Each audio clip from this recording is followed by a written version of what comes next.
श्वसन संस्थेच्या विकृतीमध्ये संपूर्ण शारीरिक तपासणी ही खूप महत्त्वाची असते. उदाहरणार्थ, आपल्या नखांवर जर क्लबिंग असेल ना, तर ते श्वसन संस्थेचं लक्षण असतं बरं का. सायनोसिस अर्थात शरीर काळं निळं होणं, ओठ निळे पडणं, त्वचेचा रंग निळसर असणं हे श्वसन संस्थेच्या गंभीर आजाराचं लक्षण असू शकतं. पायांवरची सूज जी क्रॉनिक पल्मनरी एडिमा किंवा नेफ्रॉटिक सिंड्रोम दाखवते. त्यामुळे क्लबिंग, सायनोसिस, पेडल एडिमा ह्या गोष्टी सुद्धा फुफ्फुसाच्या आरोग्याची लक्षणं असू शकतात. गंमत आहे की नाही? एक्स-रे हे सगळ्यात सोपं, साधं, सहज ॲक्सेसिबल असलेलं डायग्नोस्टिक टूल आहे.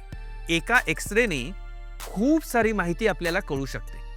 छातीचा एक्स-रे फुफ्फुसांची रचना, त्यांची परिस्थिती, बरगड्यांची स्थिती, श्वासोश्वासाचं काम अशा भरपूर गोष्टींची माहिती सांगतो. आपल्या हार्टचा आकार सुद्धा त्या एक्स-रेतनं कळतो.